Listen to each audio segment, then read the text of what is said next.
Hi guys, it's me, Mavis, and welcome to my channel. Today I'm going to be talking about how to build your platform on social media. Come with me.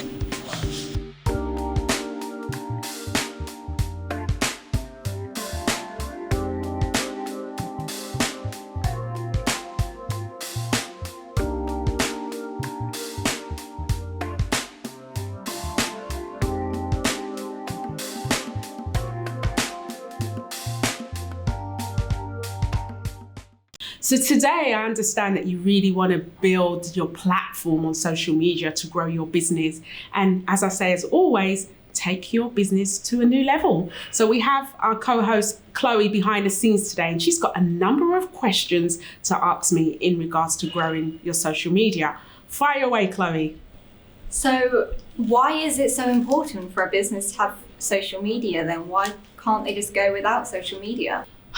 Good question, Chloe. I think in the 21st century, social media is how we do business. Social media is how we socialize. Social media is there for us to promote our businesses, to promote what we do outside of work, and also for people to get to know us. I see social media as more of a personable platform, especially if you're an influencer or you're someone that's selling a particular product to a certain audience. People want to get to know you. They want to know the person behind that product. They want to know the services that you're providing. People want to know more about the person behind the product or the services. And I think now, without having social media in this day and age, you are really lost. Social media is essential. It is crucial, no matter what you're selling. And it's really important that you engage with the right audience, that you are always promoting yourself. The thing about social media as well is that I also see that a lot of people think that they can do 1 or 2 posts for the week and that's it. Social media is consistent. It's ongoing, and you always have to keep promoting yourself because you just don't know when that person's going to buy from you, and you always want to be front of mind. It's a marketing strategy, it's a marketing tactic, but it's all about being front of mind on social media and people remembering you or your product and saying, right, let's give Mavis a call, or let's give so-and-so a call, so that they can understand what your product's about and sell to others. Social media is very informal, but it works. What is your number one tip to grow your social media page as a business? Wow, there are more than number one tips, but I'll say the first thing I would say, you need to understand who our audience is. Who are your audience? Where are they? Are they on social media? If yes, which platform? And how do you reach out to them? What is going to be the call to action? Are you just going to be promoting your goods and services, or are you just going to be profiling yourself? Like someone like me, you see lots of times I'm profiling myself, talking about what I'm up to and what I'm, about to do. But at the same time, I also have people who want to find out more about what I do. So you need to have a strategy and you need to understand that target audience. And once you understand your target audience, you will know the best ways of reaching them. So I like to use myself as an example. And one of the quickest ways of me reaching with my audience, apart from word of mouth, social media wise, is all about Instagram. So making sure that Instagram is on point and making sure I use good call to action. So when I do give information about what I'm up to, I always like to give a good call to action. So it's about strategy and call to action. That's one of my tips, Chloe. And what about audience engagement, audience interaction? How would you suggest to improve the interaction between you and your audience? That is a hard one. That one is a hard one because firstly, you've got to find out, are you selling a product? When you're selling a product, it's more easier to engage. If you're selling a service, it's harder to engage people. So it's about that call to action, as I said earlier, but you need to think about the type of engagement, because one thing we know about social media, it's not about selling. It's not about saying my item is £20, everybody buy it.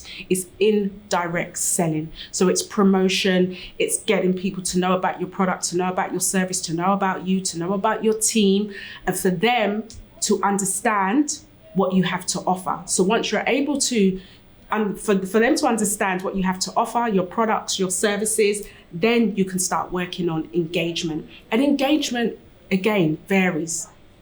It could be fashion, it could be beauty, it could be services, but the engagement is how you engage, how you interact, and what you want them to do. So some people just engage for conversations, some people engage for a competition, some people engage just to say, follow me on another platform or come to my event. So again, varies, but those are some of my tips, Chloe. So how could you use social media to get ahead of your competitors? Well, competitors. I always love using this very simple summary. Just imagine you're in a room with 10 people and you all have oranges. Some of you have local grown oranges. Some of you have organic oranges. Some of you have big oranges, small oranges. But guess what? The person in the room who wants to buy the orange only has one, or is only going to buy for one. So they're only going to buy one orange from one person. Remember, you're all selling oranges, but it's about what is the unique selling point. What makes your oranges unique and what's it do to attract the audience? So you need to think about how you would attract that particular person to buy from you. So when you look at engagement, think about your unique selling point. Think about what your competitors are doing and what you are doing different from your competitors. So always think about what makes you unique, what makes you stand out, what makes you different in terms of standing out from the crowd. It's very important because social media is a pin in the ocean, and you have to use other vehicles apart from social media to really bring out your unique selling point. Last question of the video. What is your personal favorite social media platform to use for your business? Well, for me personally, I love Instagram. I think Instagram is great, but from a business perspective, when I'm trying to promote my business coaching and business support services for women in business, the best platform for myself is LinkedIn.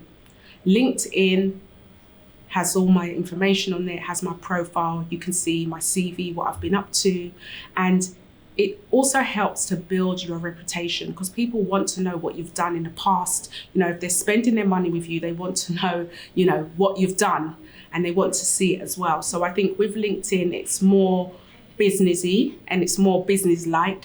And you can also engage on LinkedIn and people can see a true picture. I think with Instagram, it's great for products and services and people see what you're up to. But with LinkedIn, it's more formal and you can actually have an overview of what that person has to offer. And as I said earlier, a portfolio and profile. So for me, what has worked for me is LinkedIn. I have quite a big presence on LinkedIn and I always try my best to get lots of free information out there on LinkedIn, and if anyone's looking for my services on a particular day, they will be in contact. So it's about LinkedIn.